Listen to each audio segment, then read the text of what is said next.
Kolluru వెలుమలలో best flat కోసం చూస్తున్నారా? రాధే స్కైని ఎంచుకోండి. నమస్తే, నేను విజయ్. మెగాస్టార్ చిరంజీవి జీవితంలో ఇక రాజకీయాల వైపు వెళ్ళను అంటూ కూడా ఆయన చేసినటువంటి కామెంట్స్ ఇప్పుడు పొలిటికల్ సర్కిల్లో హాట్గా మారాయి. సో ఇక మెగాస్టార్ చిరంజీవి జనసేన పార్టీ అధినేత పవన్ కళ్యాణ్కి సపోర్ట్గా ఉండబోతున్నారా? సో తాను అనుకున్న లక్ష్యాలు, ఆశయాలన్నింటినీ కూడా పవన్ కళ్యాణ్ నెరవేర్చబోతున్నాడంటూ కూడా ఆయన చేసినటువంటి కామెంట్స్పై ఇప్పుడు పొలిటికల్ సర్కిల్స్లో ఎలాంటి డిస్కషన్ నడుస్తుంది? వీటి గురించి మాట్లాడదాం. మనతో పాటు లైవ్ కాల్లో ఉన్నారు పొలిటికల్ అనలిస్ట్ చందు శ్రీనివాస్ గారు. చందు శ్రీనివాస్ గారు, నమస్తే అండి. నమస్కారం విజయ్ గారు.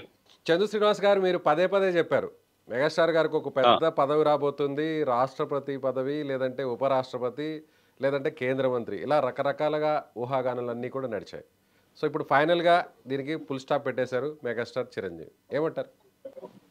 అంటే నేను ఇప్పుడు కూడా చెప్తున్నాను సార్ విజయ్ గారు, రే రాజకీయాలు ఉండాలని లేదు, రాష్ట్రపతి కావాలంటే. నేను ఇప్పటికీ చెప్తున్నా, నేను ఎందుకు ఢిల్లీ పెద్దలతో ఉంటున్నానంటే వాళ్ళతో ఉంటున్నాను అన్నాడు, కానీ రాజకీయాలతో ఉంటాను. నేను కావాలన్న కోరిక, నేను సాధించాలన్న ఆశయం అవన్నీ పవన్ కళ్యాణ్ గారి ద్వారా మాత్రమే సాధ్యం అవుతుంది. తన తమ్ముడు పవన్ కళ్యాణ్ గారు ఆ పాత్రలో ఉన్నాడు అని చెప్పాడంటే దాన్ని బట్టి మనం అర్థం చేసుకోవాలి.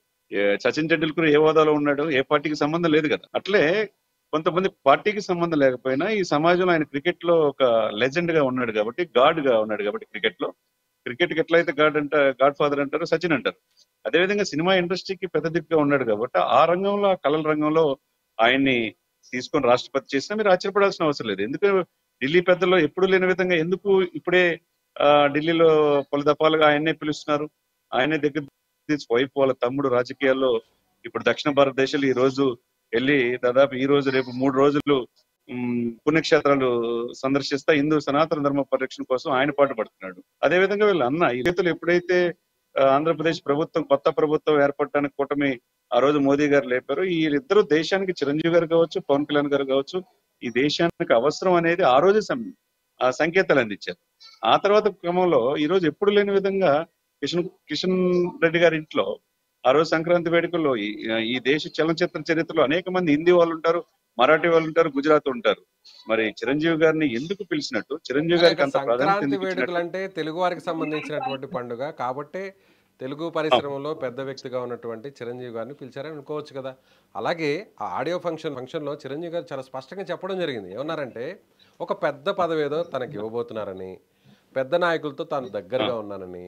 సో ఇవన్నీ కూడా చూసిన తర్వాత సో నేను మళ్ళీ కూడా రాజకీయాల్లోకి వెళ్ళబోతున్నాను, ఏదో పెద్ద పదవి తీసుకోబోతున్నానని రకరకాలుగా మీడియా వాళ్ళు, రకరకాలుగా అందరూ కూడా అనుకున్నారు. కానీ కాదు, నేను తిరగడం, వారికి దగ్గరగా ఉండడం కేవలం సినీ పరిశ్రమ అభివృద్ధి కోసమే అంటూ ఆయన కరాఖండిగా చెప్పేశారు. ఇక్కడ ఒకటి సార్ విజయ్ గారు, సంక్రాంతి ఒక్కటి తెలుగు వాళ్ళ పండుగ కాదు, దాదాపు 23 రాష్ట్రాల్లో సంక్రాంతి పండుగ చేసుకుంటారు. 23 రాష్ట్రాల్లో, 29 రాష్ట్రాలు, 23 రాష్ట్రాల్లో సంక్రాంతిని చక్కగా వివిధ విభాగాలు చేసుకుంటారు. వాళ్ళ పేర్లు మార్పు కానీ సంక్రాంతి దేశం అంతా జరుపుకునే పండుగ. మరి అటువంటి వాళ్ళు దేశంలో అంతమంది ఉండగా చిరంజీవి గారిని అంత ప్రాధాన్యత ఇవ్వటం ఏంటంటే, నేను కొన్ని పనుల వల్ల అన్నాడు. మొన్న అడ్వైజరీ బోర్డులో కూడా వేవ్ అనే దానికి అంటే మన సంస్కృతి, మన సాంప్రదాయాలు, మన కళాకారుల్ని, మనల్ని గౌరవించాలనే ఉద్దేశంతో దానికి కూడా రేపు ఇంటర్నేషనల్ కాన్ఫరెన్స్ ఇక్కడే జరగబోతుంది. దానికి అడ్వైజరీ బోర్డులో 11 మందిలో జూమ్ కాల్లో మోదీ గారు ఒక చిరంజీవి గారితో ఎందుకున్నాడు? దాన్ని బట్టి ఢిల్లీ పెద్దలకి, అంటే 2 సంవత్సరాలు పట్టింది సార్ ఇప్పుడున్న ముర్ము గారు రాష్ట్రపతి పదవి కాలం. ఈ 2 సంవత్సరాల్లో ఆయన్ని సినిమా రంగం కావచ్చు, ఆయనకున్న సేవా రంగం కావచ్చు, అన్ని విధాలా ఆ పార్టీ, ఇప్పుడున్న అధికార పార్టీ ఇంకొక 5 సంవత్సరాలు ఉంటుంది 2028 దాకా. మరి ఈ 2 సంవత్సరాల్లో టర్మ్ ముర్ము గారిది అయిపోయిన తర్వాత దక్షిణ భారతదేశాల నుంచి ఒకరిని రాష్ట్రపతి చేయాలన్న ఆలోచన వచ్చినప్పుడు మరి చిరంజీవి గారి కంటే ఎవరున్నారు చెప్పండి? 4.5 దశాబ్దాల్లో సినిమా రంగంలో కాకుండా సేవా రంగంలో బ్లడ్ బ్యాంక్ కావచ్చు, ఐ బ్యాంక్ కావచ్చు, నీకు అవార్డులు, ప్రపంచ రికార్డులు సాధిస్తున్న ఆయన కంటే గొప్ప వాళ్ళు ఎవరున్నారు? ఇప్పటికీ నేను చెప్తున్నా విజయ్ గారు, మీకు పలు సందర్భాల్లో చెప్పా, ఈ దేశానికి రాబోయే రోజుల్లో చిరంజీవి గారు రాష్ట్రపతి అవుతారు, అయ్యే అవకాశాలు స్పష్టంగా కనబడుతున్నాయి. దీన్ని బట్టి రాజకీయాలు ఉండాల్సిన చెప్పేశారు కదా చంద్ర శ్రీనివాస్ గారు. నేను ఇక రాజకీయాల్లో ఉంటాను, ఏదైనా కూడా సినిమా రంగం అభివృద్ధి కోసమే నేను ఇదంతా కూడా చేసేది. సో రాజకీయాలకు దూరంగా, అంటే ప్రెసిడెంట్ ఆఫ్ ఇండియా అంటే రాజకీయాలకు సంబంధం లేదు, కానీ president of India Abdul Kalam Vijay గారు బీజేపీది, విజయ్ గారు ఎన్డీఏది. అబ్దుల్ కలాం గారు. సో ఎన్డీఏకి ఆయన దగ్గరగా అవునండి. ఉన్నారు కాబట్టి నాకు ఏదో పదవి వస్తుందని మీరు అందరూ కూడా గెస్ చేస్తున్నారు. రకరకాలుగా దానికి వార్తా కథనాలు కూడా ఇస్తున్నారు. సో ఇక మీదట ఏ ఇక్కడ పదవి రాజకీయ తీసుకోను అని కూడా ఆయన ఇండైరెక్ట్ గా చెప్పేసినట్టే కదా. లేదు సార్, అలా కాదు సార్. అబ్దుల్ కలాం గారు ఏ పదవి ఉందని చెప్పి రాష్ట్రపతి అయ్యారు సార్. ద్రౌపది ముర్ము ఎవరికి తెలుసు అని చెప్పి దేశానికి రాష్ట్రపతి అయ్యారు.